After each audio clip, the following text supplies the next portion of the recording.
ওম শান্তি। আজ 26শে জুন 2024 বাবার অমূল্য মধুর মহাবাক্য শুনব। আজকের মুরলিতে বাবা বলছেন, মিঠে মিঠে বাচ্চে, সর্বদা এই নেশায় থাকো। আমাদের পদ্মপদম লক্ষ কোটি গুণ ভাগ্য যে আমরা পতিত পাবন বাবার সন্তান হয়েছি। ওনার থেকে আমরা অসীম জগতের উত্তরাধিকার প্রাপ্ত করি। আজকের মূল্যের প্রশ্ন, বাচ্চারা, তোমাদের কোনো ধর্মের প্রতি ঘৃণা বা বিদ্বেষ হতে পারে না কেন? উত্তর, কারণ তোমরা যে বীজ আর বৃক্ষকে জানো। তোমরা যে বীজকে জানো আর বৃক্ষকে জানো। তোমাদের জানা আছে এটি হলো মনুষ্য সৃষ্টিরূপী অসীম জগতের বৃক্ষ। এতে প্রত্যেকের নিজের নিজের পার্ট রয়েছে। নাটকে কখনোই অ্যাক্টররা একে অপরকে ঘৃণা করে না। অর্থাৎ আমরা যে বিভিন্ন জাতের বিভিন্ন ধর্মের মানুষরা রয়েছি এই কল্পবৃক্ষের মধ্যে, তো প্রত্যেকেই তো ফুল ফল পাতা, তো একই গাছের মধ্যেই আমরা রয়েছি। তাই একে অপরকে ঘৃণা আমরা করব না, আমাদের ঘৃণা করা উচিত নয়।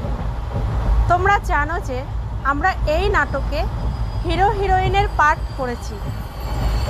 আমরা যে সুখ দেখি সেটা আর কেউ দেখতে পারে না।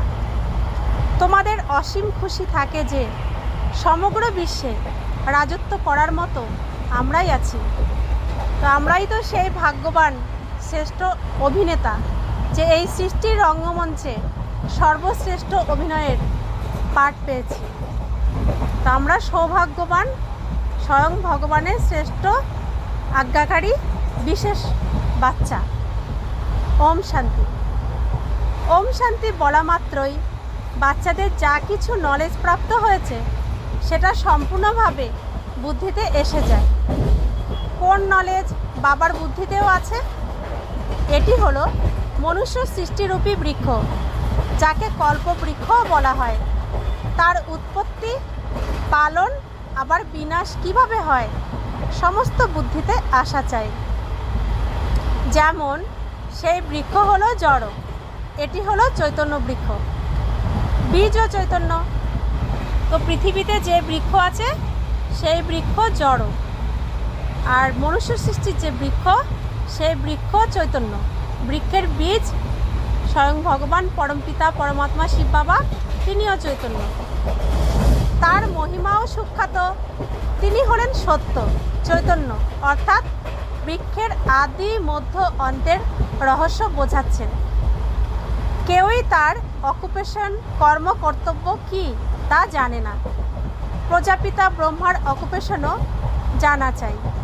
ব্রহ্মাকে কেউ স্মরণ করে না, জানেই না। আজমিরে ব্রহ্মার মন্দির আছে, ত্রিমূর্তি চিত্র ছাপানো হয়। ওতে ব্রহ্মা, বিষ্ণু, শঙ্কর আছে। ব্রহ্মা দেবতায় নম বলা হয়। বাচ্চারা, তোমরা এখন জানো যে এই সময় ব্রহ্মাকে দেবতা বলা যায় না।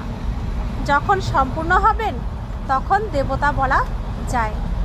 তো ব্রহ্মা, যিনি শুরুতে ছিলেন শ্রীকৃষ্ণ, সর্বগুণ সম্পন্ন, তিনি কলিযুগের অন্তে তিনি বৃদ্ধ হয়ে গেছেন। তার মধ্যে শ্রীকৃষ্ণের কোনো গুণই নেই, তাই তিনি অসম্পূর্ণ। তিনি যখন আবার সম্পূর্ণ গুণ শ্রীকৃষ্ণের ধারণ করবেন, শ্রীকৃষ্ণ হওয়ার যোগ্যতা অর্জন করবেন, তখন তাকে আবার দেবতা বলে আমরা স্মরণ করব, পুজো করব। ব্রহ্মাকে কেউ পুজো করে না। সম্পূর্ণ হয়ে চলে যান সূক্ষ্মলোকে। ব্রহ্মা বাবা স্বয়ং ভগবানের কাছে পড়াশোনা করেন, পুরুষার্থ করেন, তারপর কৃষ্ণ হওয়ার মতো যোগ্যতা অর্জন করেন, সম্পূর্ণ হয়ে যান, তিনি চলে যান সূক্ষ্মপতনে, সূক্ষ্মলোকে। বাবা বলেন, তোমাদের বাবার নাম কি? কাকে জিজ্ঞাসা করেন? আত্মাকে। আত্মা বলে, আমার বাবা। যাদের জানা নেই যে কে বলেছে, সে তো জিজ্ঞাসা করতে পারে না। এখন তো বাচ্চারা বুঝে গেছে যে প্রথম থেকেই সকলেরই দুইজন পিতা রয়েছেন। জ্ঞান তো একজন বাবাই দেন। এখন তোমরা অর্থাৎ বাচ্চারা বুঝতে পারো এটি হলো শিব বাবার রথ। বাবা এই রথের দ্বারা আমাদের জ্ঞান শোনান। কোন রথের দ্বারা বাবা জ্ঞান শোনান? শ্রীকৃষ্ণের অন্তিম জন্মের অন্তিম শরীর, যে শরীর বৃদ্ধ হয়ে ব্রহ্মা হয়ে গেছেন, সেই রথের দ্বারা স্বয়ং পরমাত্মা আত্মাদেরকে জ্ঞান শোনান, আমাদের জ্ঞান শোনান। এক তো এ হলো শারীরিক ব্রহ্মা বাবার রথ, দ্বিতীয়ত আবার আত্মাদের বাবার অর্থাৎ শিব বাবারও রথ। তো সেই রথ ব্রহ্মা বাবারও রথ, আবার শিব বাবারও রথ। গাড়িতে যেমন ড্রাইভারের পাশে আরেকজন বসতে পারে, ঠিক সেরকম ব্রহ্মা বাবার রথে ব্রহ্মা বাবার আত্মার পাশে পরমাত্মাও বসে পড়েন। সেই আত্মাদের পিতার মহিমার সুখ্যাতি আছে, সুখের সাগর, শান্তির সাগর। তো আমাদের পিতার অনেক সুখ্যাতি, তিনি সাগর, তিনি সব কিছু সাগর, সব গুণের সাগর। প্রথমে এটা বুদ্ধিতে থাকবে, ইনি হলেন অসীম জগতের পিতা, যার কাছ থেকে অসীম জগতের উত্তরাধিকারের প্রাপ্তি হয়। পবিত্র দুনিয়ার মালিক হয়ে নিরাকারকে ডাকা হয়, পতিত পাবন এসো। আত্মাই ডাকে, যখন পবিত্র আত্মা থাকে তখন ডাকে না। যখন আত্মা পবিত্র থাকে, সব কিছু প্রাপ্তি থাকে, তখন বাবাকে ডাকে না। যখন সুখে থাকে তখন বাবাকে ডাকতে হয় না। পতিত হলে তবে ডাকে, পতিত হলে দুঃখী হয়ে যায়, তখন বাবাকে সবাই ডাকে। এখন তোমরা অর্থাৎ আত্মারা জানো সেই পতিত পাবন বাবা এই দেহে এসেছেন। কোন দেহে এসেছেন? ব্রহ্মা বাবার দেহে তিনি এসেছেন। এটা ভুলো না যে আমরা ওনার হয়েছি, আমরা শিব বাবার হয়েছি ব্রহ্মা বাবার মাধ্যমে। এটা শুধু সৌভাগ্য নয়, লক্ষ কোটি গুণ সৌভাগ্যের ব্যাপার। তবে এই বাবাকে ভুলবো কেন? এই সময় বাবা এসেছেন, এটি হলো নতুন কথা। প্রতি বছর শিব জয়ন্তীও পালন করা হয়, তাই অবশ্যই তিনি একবারই আসেন। লক্ষ্মী নারায়ণ সত্যযুগে ছিল, এই সময় নেই, তাই বুঝতে হবে ওনারা হয়তো পুনর্জন্ম নিয়েছেন। 16 কলা থেকে 12 থেকে 14 কলায় এসে পড়েছে। এটা তোমরা ব্যতীত আর কেউ জানে না। এই রহস্য স্বয়ং ভগবান আমাদের শোনাচ্ছেন, বোঝাচ্ছেন। এই সৃষ্টির গুপ্ত রহস্য স্বয়ং ভগবান প্রতিদিন আমাদের শোনান। আমরা আজকে এই সৃষ্টির সমস্ত রহস্য জানতে পেরেছি। যে লক্ষ্মীনারায়ণ ছিলেন তারা আজ নেই, তারা কোথায় গেলেন, তারা আবার কিভাবে ফিরে আসবেন, আমরা সব স্বয়ং ভগবানের কাছ থেকে জানতে পারছি। সত্যযুগ বলা হয় নতুন দুনিয়াকে, সেখানে সব কিছু নতুন আর নতুন। দেবতা ধর্ম নামও মহিমান্বিত হয়। সেই দেবতারাই যখন বাম মার্গে বা বিপথে যায়, তো আবার তাদের নতুনও বলার নয়, আর দেবতাও বলা যায় না। যখন দেবতারা তাদের দৈবী গুণ হারিয়ে ফেলেছেন, মনুষ্য গুণ তাদের মধ্যে চলে এসেছে, দৈবী গুণ কমে গেছে, তখন তাদেরকে আর দেবতা বলা যায় না, তাদেরকে নতুনও বলা যায় না। কেউ এরকম বলবে না যে আমি তাদের বংশোদ্ভূত। তো যখন দেবতারা দৈবী গুণ হারিয়ে ফেলে, তখন এরকম আর কেউ বলবে না যে আমরা সেই রাজবংশোদ্ভূত। যদি নিজেকে সেই রাজবংশোদ্ভূতই মনে করো, তো তাদেরই মহিমা আর নিজের নিন্দা কেন করো? তো আমরা যখন দেবতার সামনে যাই, মন্দিরে যাই, দেবতাকে বলি তুমি পবিত্র, মহান, তোমার কাছে আমি মাথা নত করি, আমি অপবিত্র, অধম, নীচ, পাপী।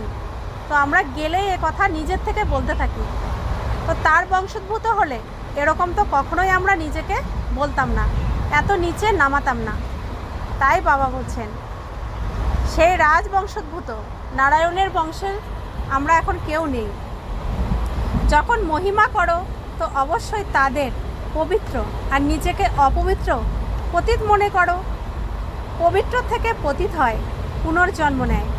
প্রথম দিকে যারা পবিত্র ছিল তারাই আবার পতিত হয়েছে। তোমরা স্কুলে পড়ো, সেখানে নম্বর অনুযায়ী ফার্স্ট, সেকেন্ড, থার্ড ক্লাস তো হয়েই থাকে। এখন বাচ্চারা বুঝতে পারে বাবা আমাদের পড়ান, সেই কারণেই না তিনি আসেন। তা না হলে এখানে আসার দরকার কি? এখানে কোনো গুরু, মহাত্মা, মহাপুরুষ ইত্যাদি কিছুই নেই। এখানে বাবা আর আমরা বাবার বাচ্চা। আমরা ভাই ভাই, শরীরে ভাই বোন, আত্মা আত্মা ভাই ভাই আর বাবা, এটুকুই আমাদের সম্পর্ক। এখানে আর অন্য কোনো সম্পর্ক নেই। এখানে সাধারণ মানুষ দেহ, তাও অনেক পুরানো বা বৃদ্ধ। অনেক জন্মের শেষে আমি প্রবেশ করি, তো বাবা যেখানে আসেন সেখানে সব সাধারণ মানুষ। তারা দেহের ভানে থাকে এবং পুরানো, তারা এই সৃষ্টির সব থেকে পুরানো এবং বৃদ্ধ হয়ে গেছে। আর সেখানেই বাবা আসেন। এনার অর্থাৎ এই ব্রহ্মা বাবার তো আর কোনোই মহিমা নেই, শুধুমাত্র ওনার মধ্যে প্রবেশ করি, তখন এনার নাম মহিমান্বিত হয়। তো ব্রহ্মা বাবার মধ্যে তিনি যখন লৌকিকে সাধারণ মানুষ ছিলেন, তখন তাকে কতজন চিনতেন? যখন তার মধ্যে পরমাত্মা প্রবেশ করেছেন, তখন সারা বিশ্বের মানুষ তাকে চিনেছেন। তা না হলে প্রজাপিতা ব্রহ্মা কোথা থেকে এলো, কোথা থেকে তার নাম জানলো? মানুষ তো অবশ্যই হতবাক হয়। বাবা তোমাদের বুঝিয়েছেন, তবে তোমরা আর সকলকে বোঝাতে পারো। ব্রহ্মার পিতা কে? ব্রহ্মা, বিষ্ণু, শঙ্কর, ওনাদের রচয়িতা হলেন এই শিব বাবা। তাই তো তোমাদের বুদ্ধি ঊর্ধ্বগামী হয়। পরমপিতা পরমাত্মা, যিনি পরমধামে থাকেন, এই রচনা তার। ব্রহ্মা, বিষ্ণু, শঙ্করের অপোকেশন আলাদা। তো ব্রহ্মা স্থাপনা করেন, বিষ্ণু পালনা দেন, আর শঙ্কর বিনাশ ঘটান। তো প্রত্যেকের আলাদা আলাদা অকুপেশন। কেউ নিজেদের মধ্যে 3 থেকে 4 জন একসাথে থাকলে সকলের অকুপেশন যার যার নিজস্ব হয়, প্রত্যেকের নিজের নিজের পার্ট হয়। এত কোটি আত্মারা আছে, একজনের পার্ট দ্বিতীয় জনের সাথে মেলে না। এই ওয়ান্ডারফুল ব্যাপার বুঝতে পারা গেছে। কত বেশি সংখ্যক মানুষ আছে। শেষ সময় যে সকলে ফিরে যাবে পরমধাম গৃহে, আবার চক্র রিপিট হবে। এখন তো শেষ সময়, তাই সকলে এখন যার যার নিজের গৃহে ফিরে যাবে পরমধামে। তারপর আবার এই চক্র শুরু থেকে আবার রিপিট হবে। বাবা এসব কথা বিভিন্নভাবে বোঝাতে থাকেন, নতুন ব্যাপার না। আগের কল্পেও তিনি বুঝিয়েছেন, আবার এখন তিনি বোঝাচ্ছেন, পরবর্তী কল্পেও তিনি আমাদেরকে বোঝাবেন। বাবা বলেন, পূর্বকল্পেও বোঝানো হয়েছিল। খুব লাভলি বাবা। এরকম বাবাকে তো খুবই ভালোবাসার সাথে স্মরণ করা উচিত। তোমরাও যে বাবার লাভলি বাচ্চারা, বাবাকে স্মরণ করে চলেছ। প্রথমে সবাই একজনকেই পূজা করত, ভেদাভেদের ব্যাপার ছিল না। এখন তো কত ভেদাভেদ। এখানে রামের ভক্ত, এখানে কৃষ্ণের ভক্ত। রামের ভক্ত ধূপ জ্বালালে কৃষ্ণ ভক্তরা নাক বন্ধ করে রাখে, এরকমও কিছু কথা শাস্ত্রে আছে। ওরা বলে আমাদের ভগবান বড়, তো অন্যরা বলে আমাদের বড়। দুজন ভগবান মনে করেন, দুজনই ভগবান মনে করে নেয় দুজনকে। তাই ভুল হওয়ার কারণে সকলের আনরাইটিয়াস, অধর্মীয় কাজ হয়। বাবা বোঝান, বাচ্চারা, ভক্তি হলো ভক্তি, জ্ঞান হলো জ্ঞান।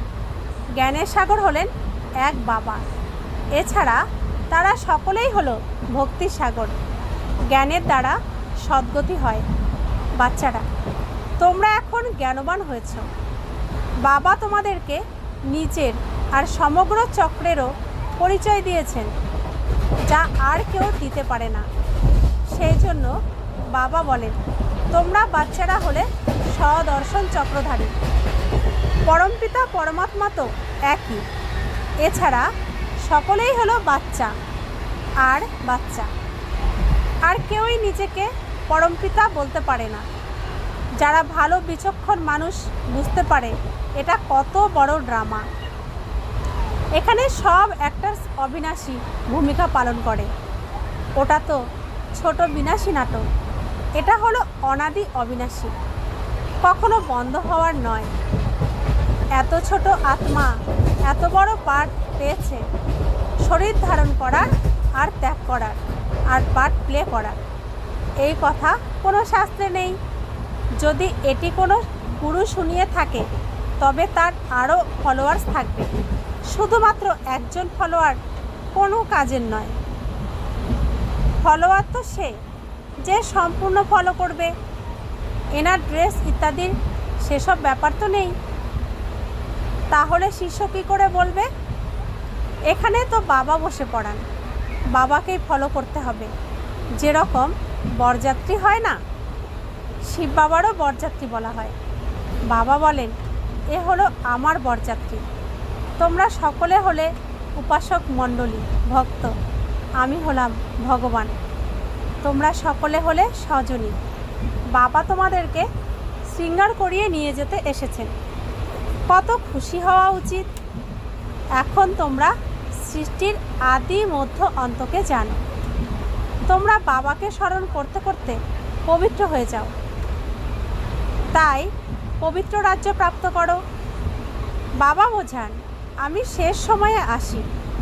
আমাকে যে আহ্বানী করে পবিত্র দুনিয়ার স্থাপনা আর পতিত দুনিয়ার বিনাশ করাতে এসো। সেই জন্য মহাকালও বলা হয়। মহাকালেরও মন্দির হয়। মৃত্যুর মন্দির তো দেখেছ। শিবকে কাল বা মৃত্যুও তো বলে। আহ্বান করে, এসে পবিত্র করো। আত্মাদের নিয়ে যান। অসীম জগতের বাবা কত বড় সংখ্যক আত্মাদের নিয়ে যেতে আসেন। তিনি সকল আত্মাকে ঘরে ফিরে নিয়ে যেতে আসেন। তিনি আসার পরই ঘরে যাওয়ার রাস্তা আমরা পাই। কাল কাল মহাকাল সব আত্মাদেরকে পবিত্র সুগন্ধি ফুল করে তুলে ফিরিয়ে নিয়ে যান। সুগন্ধি ফুল হয়ে গেলে আবার বাবাও কোলে তুলে নিয়ে যান। যদি পবিত্র নাও হও তবে শাস্তি পেতে হবে। পার্থক্য তো আছে। পাপ থেকে গেলে শাস্তি পেতে হবে, পদও সেই রকম প্রাপ্ত হয়। সেই জন্য বাবা বোঝান, মিষ্টি বাচ্চারা খুবই মধুর হও। সকলেরই কৃষ্ণকে মধুর লাগে। কত প্রেমপূর্বক কৃষ্ণকে দোলায়। ধ্যানে কৃষ্ণকে ছোট দেখে তাড়াতাড়ি কোলে তুলে নিয়ে ভালোবাসায় ভরিয়ে তোলে। বৈকুণ্ঠে চলে যায়, সেখানে কৃষ্ণকে চৈতন্য রূপে দেখে। বাচ্চারা, তোমরা এখন জানো যে সত্যিই বৈকুণ্ঠ আসতে চলেছে। আমরা ভবিষ্যতে এই রকম হব। শ্রীকৃষ্ণকে কলঙ্কিত করে এসব হলো ভুল। তোমাদের অর্থাৎ বাচ্চাদের প্রথমে নেশা তুঙ্গে ওঠা চাই। শুরুতে অনেক সাক্ষাৎকার হয়েছিল, আবার শেষে অনেক হবে। জ্ঞান হলো কত রমণীয়, কত মনোরম, কত খুশি থাকে। ভক্তিতে তো কোনোই খুশি থাকে না। যারা ভক্তি করে তাদের কি আর এটা জানা আছে যে জ্ঞানে কত সুখ তুলনা করতে পারে না। তোমাদের অর্থাৎ বাচ্চাদের প্রথমে এই নেশা চড়া চাই। বাবা ব্যতীত এই জ্ঞান কোনো মুনি ঋষি ইত্যাদি দিতে পারে না। লৌকিক গুরু তো কাউকে মুক্তি, জীবন মুক্তির পথ বলতে পারে না। তোমরা মনে করো কোনো মানুষই গুরু হতে পারে না। যে বলবে যে আত্মারা, বাচ্চারা, আমি তোমাদের বোঝাচ্ছি। বাবার বাচ্চারা বলাই অভ্যাস। বাবা সব বাচ্চাদের বাচ্চারা বলাই অভ্যাস। জানেন যে এই হলো আমার রচনা। এটি বাবাও বলেন, আমি হলাম সকলের রচয়িতা। তোমরা সকলে পরস্পর ভাই হও। ওদের পাঠ প্রাপ্ত হয়েছে। কিভাবে প্রাপ্ত হয়েছে সেটা বোঝে বসান। আত্মাতেই সমস্ত পাঠ ভরা হয়ে আছে। যে মানুষই আসুক, 84 জন্মের মধ্যে একরকম ফিচার্স, একরকম চেহারা চরিত্রের পেতে পারে না। কিছু কিছু চেঞ্জ অবশ্যই হয়ে থাকে, তবুও শত রজ তম হতে থাকে। প্রত্যেক জন্মের ফিচার্সের একটার সাথে দ্বিতীয়টার সাদৃশ্য থাকে না, এটাও বোঝার মতো ব্যাপার। বাবা রোজ বোঝাতে থাকেন, মিষ্টি বাচ্চারা, বাবার উপরে কোনো সংশয় এনো না। সংশয় আর নিশ্চয় দুটি শব্দ রয়েছে। বাবা মানে বাবা, এতে তো সংশয় হতে পারে না। বাচ্চা বলতে পারে না যে আমি বাবাকে স্মরণ করতে পারি না। তোমরা বারংবার বলো যোগ লাগে না, যোগ শব্দটি ঠিক নয়। তোমরা তো হলে রাজ ঋষি, ঋষি শব্দটি পবিত্রতার। তোমরা রাজ ঋষি হলে অবশ্যই পবিত্র হবে। অল্প কথায় যেন ফেল করলে তো আবার রাজ্যপ্রাপ্ত করতে পারবে না, প্রজার পদ পাবে, কত লোকসান হয়ে যাবে। নম্বর অনুযায়ী পদ হয়, একজনের পদ দ্বিতীয় জনের সাথে একরকম হবে না। এটা হলো অসীম জগতের পূর্ব নির্ধারিত ড্রামা। বাবা ব্যতীত কেউই বোঝাতে পারে না বাচ্চারা। তাই তোমরা কত খুশি হও। যেরকম বাবার বুদ্ধিতে সমগ্র জ্ঞান আছে, সেরকম তোমাদের বুদ্ধিতেও আছে।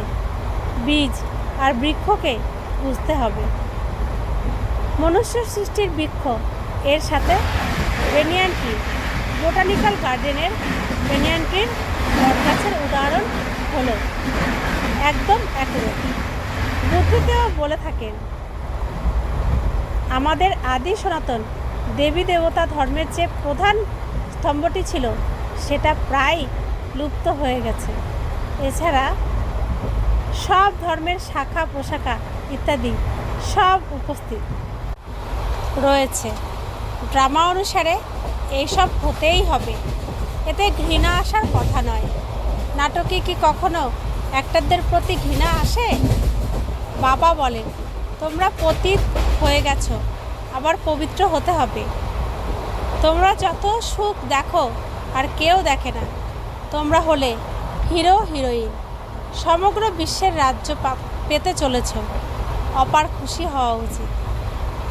ভগবান পড়াচ্ছেন, কত রেগুলার পড়া উচিত, এত খুশি থাকা উচিত, খুশি হওয়া উচিত। অসীম জগতের পিতা আমাদের পড়াচ্ছেন। রাজযোগ বাবাই শেখাচ্ছেন। আত্মাই ধারণ করে, অর্থাৎ তার পাঠ করতে একবারই আসেন। আত্মাই এক শরীর ত্যাগ করে দ্বিতীয় ধারণ করে পাঠ করে। আত্মাদের বাবা পড়ান, দেবতাদের পড়াবেন না। আত্মাদেরকেই বাবা পড়ান, দেবতা হয়ে গেলে তখন আর পড়াবেন না। সেখানে তো দেবতারাই পড়বে। সঙ্গম যুগে বাবাই পাঠ পড়ান পুরুষোত্তম করার জন্য। তোমরাই পড়াশোনা করো। এই সঙ্গম যুগ হলো একটাই। যখন তোমরা পুরুষোত্তম হয়ে উঠছ, সত্য করে তোলার, সত্য যুগে স্থাপনা করার একজনই হলেন সত্য বাবা। अच्छा, मीठे मीठे सिखलाते बच्चों प्रति माता पिता बाप दादा का याद प्यार और गुड मॉर्निंग। रूहानी बाप के रूहानी बच्चों को नमस्ते। हम रूहानी बच्चों की रूहानी माता पिता बाप दादा को याद प्यार, गुड मॉर्निंग और नमस्ते नमस्ते नमस्ते। शुक्रिया बाबा, शुक्रिया बाबा, शुक्रिया। धारणार जन्य मुख्य सार एक, संगम जुगे डायरेक्ट पढ़ाशोना करे ज्ञानवान आस्तिक होते हबे और अन्यदेरो बाड़ाते हबे। कखनोई बाबा बा पढ़ाशोनार प्रति संशय आसबे ना। दुई, बाबार समान लाभली होते हबे। भगवान आमादेर श्रृंगार करछेन, এই খুশিতে থাকা উচিত। কোনো অ্যাক্টরের প্রতি ঘৃণা বা বিদ্বেষ করতে নেই। প্রত্যেকেরই সেই ড্রামার অ্যাকুরেট পার্ট আছে। বরদান, সেবায় প্রবৃত্তিতে থেকে মাঝে মাঝে একান্তবাসী হওয়া অন্তর্মুখী ভব।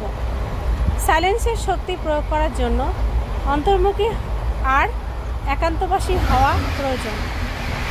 কিছু বাচ্চা বলে অন্তর্মুখী স্থিতি অনুভব করার বা একান্তবাসী হওয়ার জন্য সময় নেই, কেননা সেবার প্রবৃত্তি, বাণীর শক্তির প্রবৃত্তি অনেক বৃদ্ধি হয়ে গেছে।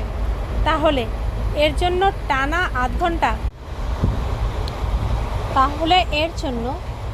আধা ঘন্টা বা 1 ঘন্টা সময় বের করার পরিবর্তে মাঝে মাঝে একটু করে সময় বের করো, তাহলেই শক্তিশালী স্থিতি তৈরি হয়ে যাবে। স্লোগান: ব্রাহ্মণ জীবনে যুদ্ধ করার পরিবর্তে মহানন্দে থাকো, তো কঠিন জিনিসও সহজ হয়ে যাবে। তো ব্রাহ্মণ অর্থাৎ খুশির জীবন। তো এই সময় খুশির জীবনে থাকো এবং পারিপার্শ্বিক পরিস্থিতির সাথে যুদ্ধ করতে থাকো। তো যুদ্ধ করার পরিবর্তে আনন্দে থাকো, তো কঠিন জিনিসও সহজ হয়ে যাবে। ওম শান্তি।